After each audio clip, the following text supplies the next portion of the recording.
네, 계속해서 오늘 북한 미사일 발사 관련 소식 전해드립니다. 네, 전문가와 이야기 나눠보겠습니다. 신인균 자주국방 네트워크 대표 연결돼 있습니다. 안녕하십니까? 네, 안녕하세요. 네, 네, 이번에 북한이 미사일을 오늘 새벽 3시 정도에 발사를 했는데요. 사실 미사일 종류를 보면 이 거리 등을 알 수 있기 때문에 그러니까 어느 국가를 대상으로 훈련을 했는지를 가늠해 볼 수 있습니다.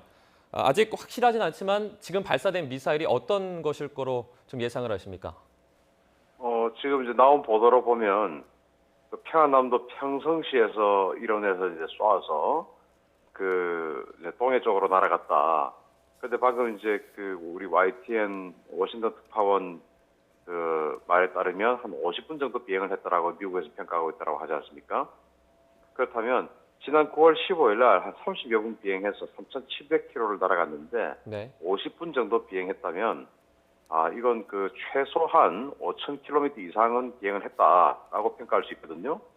그러면은 이제 북한이 미국을 향해서 공격을 했을 텐데 네. 미국의 하와이 또는 알래스카를 염두에 두고 타격을 한 게 아닌가. 만약에 LA나 이런 미 서부 해안을 타격하려면은 최소한 8,000에서 9,000km 날아가야 되니까 네. 거기까지는 아닌 것 같고 하와이나 알래스카를 타겟으로 해서 미사일 발사 실험을 한 것이 아닌가 그렇게 봅니다. 네. 일본에서는 이번에 미사일이 고각으로 발사됐을 가능성이 있다 이렇게 말했는데요. 이 각도에 따라 달라지는 것들은 어떤 게 있습니까? 비행을 5,000km를 만약에 비행을 했다 하더라도 네. 이게 정상 각도가 아니고 고각 발사를 했다면 사실은 9,000에서 10,000km 이상 날아간 것으로 이제 평가를 할 수가 있거든요. 네. 따라서 북한 평성시에서 미국 서부 해안 지역인 LA나 샌프란시스코 이런 서부 해안까지가 한 9,400km 정도 됩니다. 네. 그리고 미 동부 해안인 워싱턴 DC, 또 뉴욕 이런 데까지는 11,000km 정도 되거든요. 지구가 구형이기 때문에 사실 미 서부와 동부의 거리가 한 4,000km 넘지만 네. 북한에서 날아가면은 북극 쪽으로 해서 이렇게 날아가기 때문에 사실은 거리 차이는 북한에서 보면 한 1,000에서 1,500km 정도밖에 차이가 안 나요. 네. 따라서 5,000km 이상을 만약에 정말로 비행을 했고 그게 고각 발사가 맞다면 네. 실제 그것을 이제 정상 각도로 쏘았을 때는 사정거리나 어떤 비추력이라고 하는데요. 로켓은 비추력이 실제적으로는 9,000km 이상 해서 미국 본토를 겨냥했을 수도 있는 그런 비추력을 보여줬다. 즉 ICBM이었다. 이렇게 평가할 수 있는 것이죠. 대륙간 탄도미사일. 네. 현재까지 들어온 속보에 따르면 이제 합참에 전하면요. 북한의 이번에 미사일이 4,500km의 고도 그리고 비행거리는 한 960km 정도 된다고 전해지고 있습니다. 그러면 이 미사일은 어떤 미사일 종류에 해당이 될까요? 합참이 960km 고도로 비행을 솟아오르고 4,500km를 날아갔다고 하면 고각 발사가 아닌 것 같아요. 네. 정상 각도로 봐야 되고 이 정도 같으면은 괌을 타격한 것을 모사한 그런 미사일 발사가 아닌가 저는 그렇게 봅니다. 왜냐하면 통상적으로 최대 고도와 최대 비행 사거리는 한 3분의 1에서 4분의 1 정도가 최대 고도가 되거든요. 네. 근데 4,500km를 날아가는데 960km 상공을 비행을 했다. 이러면 거의 정상 각도에 가깝기 때문에 일본의 발표대로 고각 발사는 아닌 것 같다. 만약에 4,500km 날아갔는데 한 2,000km 상공을 비행을 했다면 고각 발사가 맞는데 이건 960km니까 정상 각도 따라서 이번 미사일 발사 실험은 괌을 타격하는 것을 모사한 그런 발사 실험이 아닌가 이렇게 볼 수 있고 네. 이것을 그렇게 되면 ICBM이다라고 평가하기는 조금 이르고요. 지난번 화성 12호처럼 IRBM 즉 중거리 탄도미사일이다 네. 이렇게 보아도 무방할 것 같습니다. 말씀 중에 죄송합니다만 고도가 4,500km고요. 비행거리가 960km거든요. 방금 이렇게 바뀐 그렇습니까? 것 같아서 다시 한번 대답을 좀 해주시죠. 그렇다면 제가 정정을 하겠습니다. 네. 저는 사실 앵커가 말씀하시길래 4,500km 고도와 960km를 앵커가 거꾸로 말씀하신 줄 알고 제가 네. 그렇게 평가를 했는데 네. 4,500km 고도를 비행을 하고 960km 날아갔으면 완전 고각 발사고요. 네. 그렇다면 이제 그 평성에서 쐈으면 동해상에 탄착을 한 것 같아요. 이제 네. 일본 열도를 지나가진 않고 그러면 완전 고각 발사인데 이렇게 되면 이것을 ICBM으로 봐야 됩니다. 왜냐하면 960km 상공을 탄도 비행하는 것하고 네. 지구의 중력은 뭐 이렇게 자꾸 끌어당기지 않습니까? 네. 기력행에서 솟구치는 어떤 그런 것은 어떤 비추력을 필요로 하거든요. 네. 따라서 960km밖에 안 날아갔지만 4,000km, 4,500km 이상을 올라갔다고 하는 것은 굉장히 강력한 로켓의 비추력을 보였다. 따라서 이건 ICBM으로 봐야 됩니다. 제가 뭐 자꾸 말이 왔다 갔다 해서 죄송한데요. 네. 제가 지금 전화를 하면서 그 보도를 볼 수가 없어서 그랬는데 네, 이렇게 아닙니다. 되면 4,500km 같으면은 올라갔다면 ICBM으로 볼 수 있는 로켓을 네. 보여줬다. 네. 그 일본은 지금 북한의 발사 비행체가 3발이고 아오모리현 앞바다에서 낙하를 했다 이렇게 밝혔는데요. 앞으로 일본도 좀 강경하게 나갈 것 같은데 어떻게 보십니까? 일본은 뭐 굉장히 긴장을 하겠죠. 네. 특히 이제 그 아오모리현 앞바다에 탄착을 했다라고 하는 것은 3발이고 아오모리현이다. 이것은 그 아오모리에 미국의 사드 레이더가 있어요. 네. 그 사드 레이더를 비웃듯이 이렇게 그 사실 타격을 한 것으로 봐야 되거든요. 네. 또 3발을 동시에 쐈다라고 하는 것은 그 우리도 이제 성주에 사드 기지가 있지 않습니까? 네. 이 사드 기지가 있고 최근에 이제 그 중국하고 뭐 사드 갈등이 조금 해결될 기미도 보이고 있고 뭐 그런 차원에서 북한이 사드에게 주는 어떤 그 사인도 있다고 생각하셔도 왜냐하면 아오모리에 또 사드가 있으니까 통상 성주에 사드가 있으니까 그 사드 하나로 경기도 남부 지역 우리 한반도 전역 정도를 방어할 수 있다라고 알려져 있지 않습니까? 네. 또 국민들 그렇게 알고 계시거든요. 근데 3발을 쏘게 되면 사드 레이더가 하는 역할이 사람의 눈과 뇌입니다. 그래서 사람의 눈과 뇌가 하나의 어떤 그 목표물이 있으면 그것만 집중적으로 바라보면 정말 정밀하게 볼 수도 있고 생각도 깊이 할 수 있어서 뭐 아주 여러 가지 일을 할 수가 있는데 네. 3발이 동시에 날아오게 되면 그 3발을 따로따로 막 눈이 막 따라다니게 되면 우리가 눈이 분산돼서 그 중에서 한두 발을 놓칠 수 있게 되죠. 네. 마찬가지로 레이더도 마찬가지예요. 그래서 그걸 동시 대응 능력이라고 하는데 3발 정도가 날아오면은 거의 뭐 경상북도 지역만 지킬 수 있을 정도로 사드가 사실은 200km를 날아가지만 완전히 그 능력이 확 줄어들어 버립니다. 따라서 이번에 3발을 동시에 ICBM급을 3발을 동시에 쐈다고 한 것은 사드가 별거 아니지 않느냐 네. 라고 하는 그것도 사드 레이더가 바로 있는 그 아오모리현 앞바다에 탄착시켰다는 것은 이렇게 됐을 때 너희 사드로 우리를 막을 수 있냐 네. 하는 그런 것을 보여주는 간접적인 어떤 도발 행위다고도 볼 수 있습니다. 그 사드 얘기가 나와서 말씀인데요. 그 네. 방금 전에 고도가 4,500km고 비행거리가 960km라고 저희가 말씀드렸습니다. 한마디로 미사일이 상당히 초고각으로 발사가 된 건데 이런 경우에는 뭐 중장거리 미사일일 경우에 사드를 무력화할 수 있다고 알고 있습니다. 이런 의도도 있지 않을까요? 사드의 그 레이더와 미사일 시스템은 뭐 탐지는 할 수 있지만 여격을 마 15 이하 정도만 여격을 할 수 있다라고 알려져 있어요. 그런데 4,500km 정도까지 올라갔다가 내릴 꽂았다면 최소 마하 25 이상은 속도가 가속이 되었을 겁니다. 네. 왜냐하면 지난번에 그 3,700km 그 9월 15일 날 3,700km 날아갔지 않습니까? 네. 네. 그때도 탄착을 할 때만 한 24 정도다라고 이제 평가가 있었는데 4,500km를 올라갔다가 내려오면 중력 가속도가 더 많이 붙습니다. 따라서 이번에도 마하 25 이상의 어떤 그 최종 돌입 속도가 돼 있었다라고 판단을 해야 되고 네. 따라서 사드 레이더가 탐지는 할 수 있지만 여격은 할 수 없는 그런 상황이고요. 네. 그 방금 앵커께서 지적하신 대로 3발을 동시에 쏘았기 때문에 속도를 제외하더라도 사드 가지고 그 중에서 한두 발은 놓칠 수밖에 없는 상황. 네. 그리고 4,500km 상공의 어떤 고각 발사이기 때문에 다 보았다 하더라도 물리적으로 사드로는 여격할 수 없는 상황. 그리고 사드가 있는 아오모리 앞바다에 탄착을 시킨 상황. 네. 모든 것을 봐서 미국의 그 한반도 어떤 지금 갈등의 뭐 어떤 그 촉발제라고 할 수 있는 우리 성주 사드 배치 뭐 이런 것들에 대한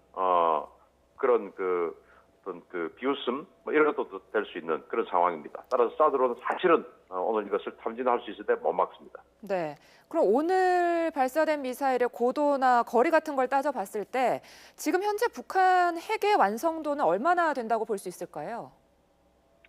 핵탄두는 지난 6차 핵실험 때 사실은 뭐 일본 발표는 160킬로톤, 우리 국방부 발표는 50킬로톤, 또 미국 그 기상청 발표는 1메가톤 이상 뭐 이런 식으로 지금 각각 분석이 다른데 어쨌다 하더라도 히로시마 원자폭탄이 16킬로톤이거든요. 네. 그 16킬로톤으로 사실은 2차 대전을 끝낼 정도로 강력한 임팩트를 줬는데 그 16킬로톤 히로시마 원자폭탄보다 최소 3배에서 일본 발표대로 하면 10배, 미국 발표대로 하면 뭐 거의 한 7, 80배에서 100배 정도까지 위력의 핵실험을 했기 때문에 탄두는 뭐 완성이 되어 있다 이렇게 봐야 되고 네. 그러면 지난 9월 15일 날 3,700km까지 비행을 시키는 모습을 또 보여줬기 때문에 네. 사실은 로켓의 어떤 능력도 확실하게 가지고 있다. 다만 재돌입을 오늘 하는 모습을 보여줬냐 안 보여줬냐 이게 오늘 핵심이거든요. 네. 따라서 지난번에 뭐 3,700km 또는 고각 발사를 해서 또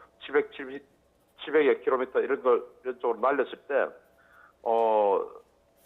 지상에 즉 해상에 탄착하기 전에 불이 붙어서 사라져 버렸다라고 하는 평가가 있었지 않습니까? 네. 당시에도 일본 그 아오모리 쪽에 있는 그 NHK 방송국 카메라에 잡혔다라고 하는 그 화면에도 지상 해상 한 1, 2km에서 사라졌다 이런 이야기가 나왔었거든요. 따라서 그때 당시에도 재돌입에 실패했다. 그래서 엄청난 고열을 견디지 못하고 네. 재돌입 과정에서 폭파해 버렸다라는 평가가 있었는데 네. 만약에 오늘 4,500km까지 올라갔다가 다시 내려온다는 것은 그때 당시에 쏘았던 그것보다 훨씬 더 강력한 마찰열을 오늘 당했을 텐데 네. 그럼에도 불구하고 만약에 안전하게 탄착을 했다면 재돌입까지도 오늘 완성한 것이 아니냐.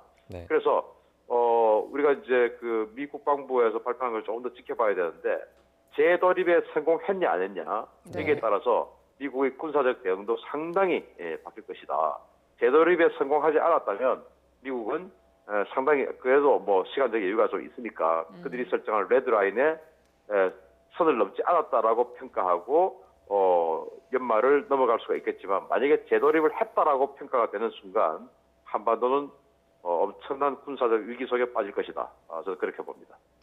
방금 재진입 기술 말씀해 주셨는데요. 만약에 재진입 기술이 확인이 된다면 ICBM, 그러니까 대륙간 탄도미사일이 이게 완성 단계에 이뤘다고 볼 수 있을까요? 완성 단계에 이르렀다고 봐야죠. 다만 네. 지금 고각 발사를 해서 그 지구로 재진입을 할 때는 네. 그 뾰족한 탄도 부분이 마찰을 조금 뾰족한 게 그대로 수직으로 내려 꽂히니까 마찰을 상대적으로 좀 덜 받습니다. 그런데 그것이 이제 한 1,500km에서 2,000km 상공으로 비행을 해야 10,000km 정도 날아가게 되는데 네. 그렇게 되면은 지금 오늘 쏜 것보다 약간은 비스듬하게 내려 꽂히게 되거든요. 그러면은 탄두의 이 밑부분이 마찰을 오히려 더 많이 받게 됩니다. 지금은 그냥 중앙 부분, 뾰족한 부분이 많이 받게 돼서 거의 수직으로 내려 꽂히니까 네. 따라서 마찰을 받는 부분이 좀 달라집니다. 네. 그럼에도 불구하고 4,500km를 올렸다가 내려 꽂을 때는 이 전체적으로 마찰열이 엄청나게 강하기 때문에 오늘 고각 발사를 해서 재돌입을 해서 만약에 성공을 했다면 정상 각도로 발사하는 것 네. 정도의 마찰열을 우리가 견뎠다라고 평가를 사실을 해주는 것이 맞지 않느냐 그렇게 보고 따라서 해상에 탄착을 완전히 했는지 아니면은 공중 폭발을 했는지 뭐 이런 것들이 굉장히 큰 관건이다 이렇게 볼 수 있습니다. 네. 이번에 미국 항공모함이 사실 한반도에 와서 합동훈련을 진행을 했었는데요. 이 항공모함이 떠나자마자 또 이렇게 미사일 도발을 진행을 했습니다. 혹시 이 시기적으로 관련이 있지는 않을까요?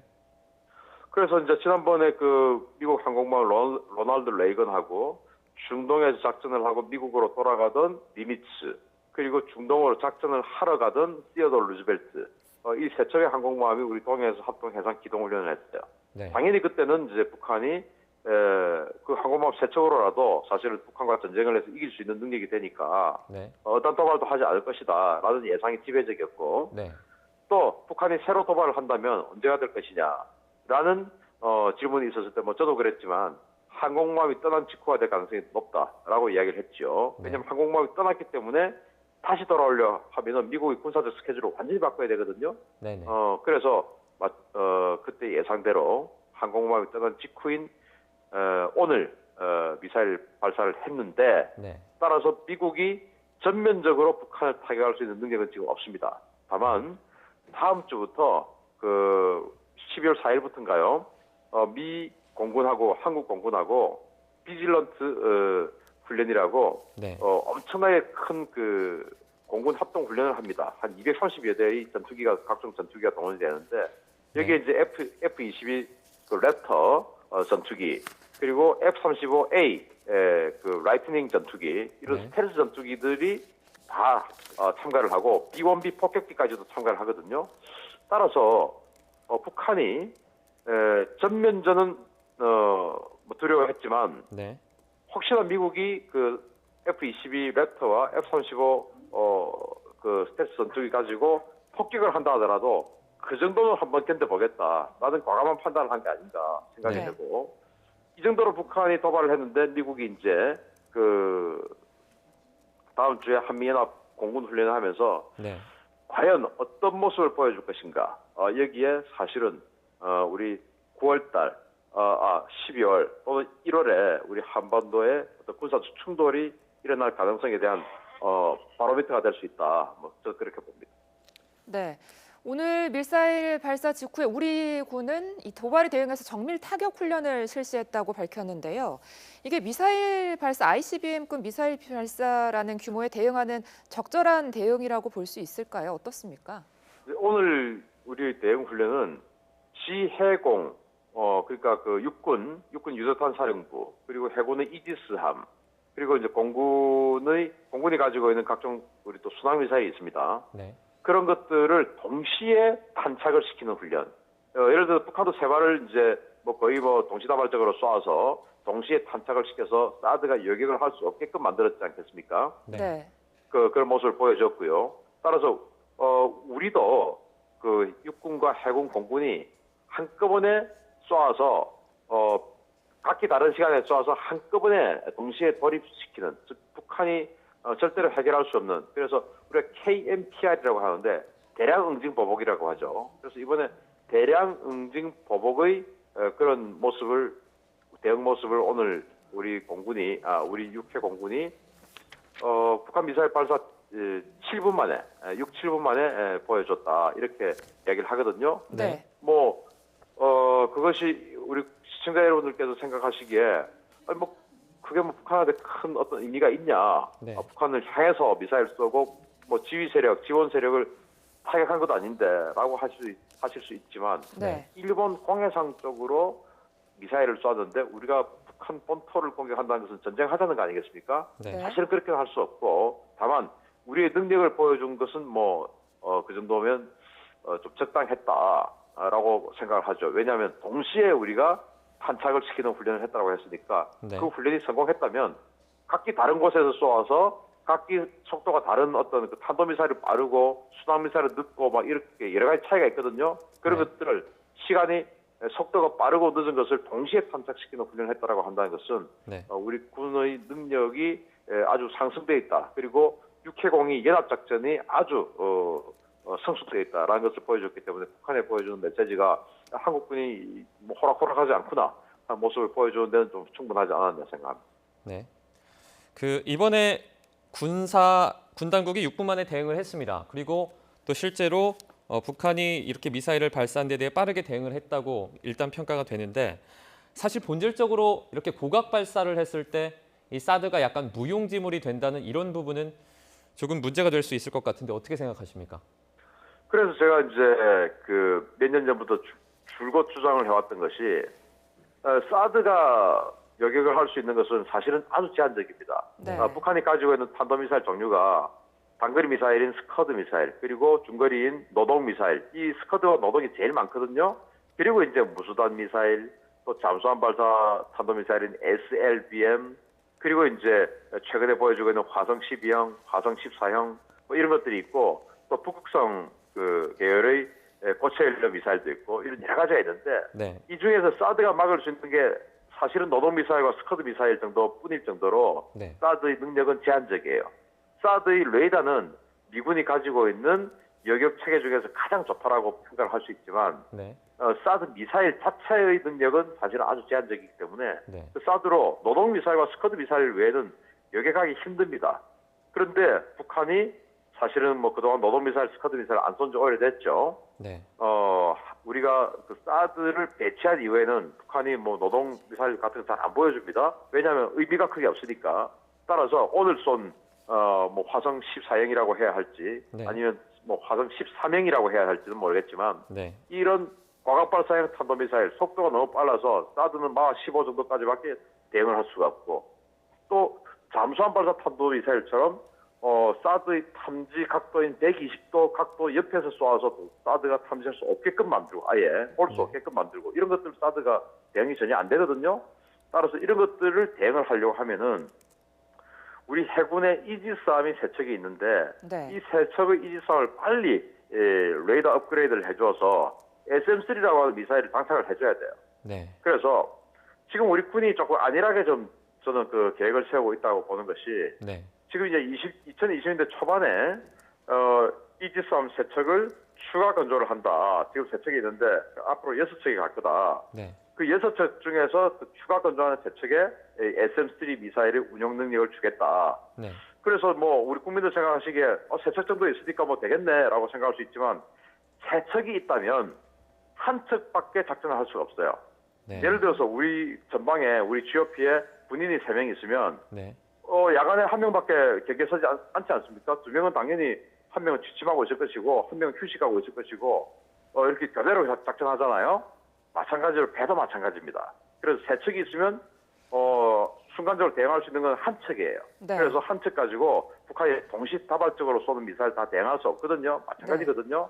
따라서 지금 가지고 있는 기존의 우리 이지스 구축함 세 척도 신속하게 레이더 업그레이드를 해줘서 SM-3 미사일을 운영할 수 있게 해줘야 된다.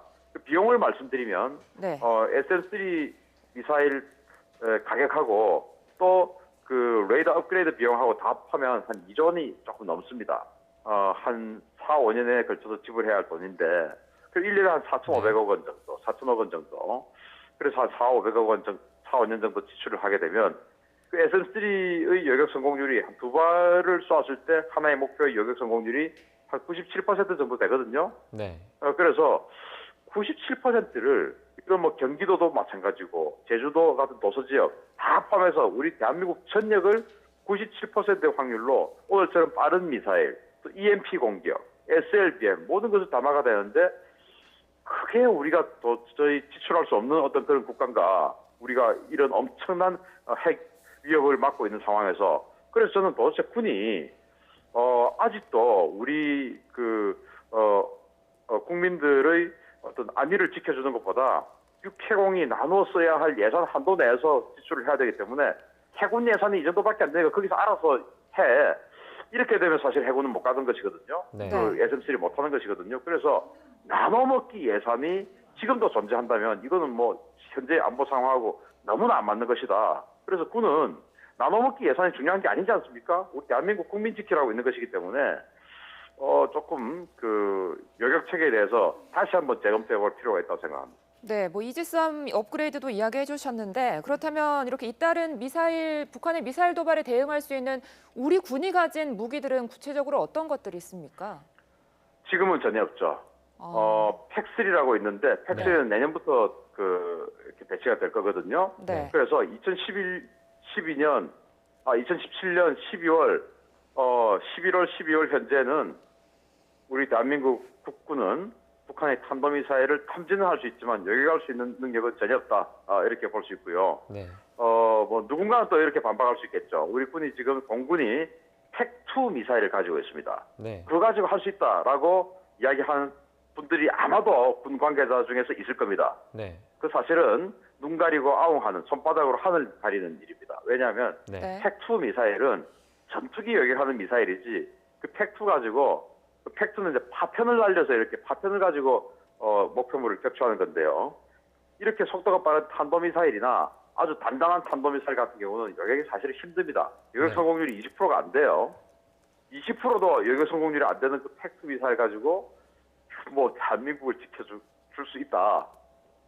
능력이 있다. 이런 이야기 하는 것은 사실 국민 우롱하는 처사죠. 그래서 지금 뭐 사드는 우리 거 아니지 않습니까? 네. 그건 미군 거니까 우리 대한민국 국군 스스로 탄도미사일을 여격할 수 있는 능력 체계는 지금 현재は전혀 없다.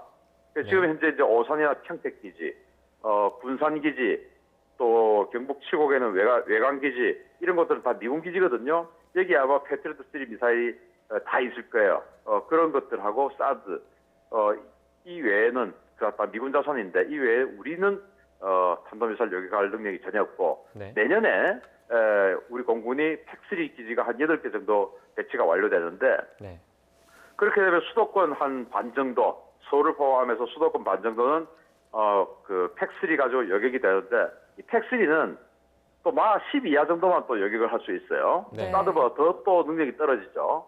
그래서 오늘 쏜 이런 미사일은 팩3가 있다 하더라도 그 어떤 능력이 없어요. 오늘 쏜 미사일을 해결하려고 하면은 사실은 그 해군 이지스함에 있는 그 SM-3 외에는 대안이 없습니다. 네.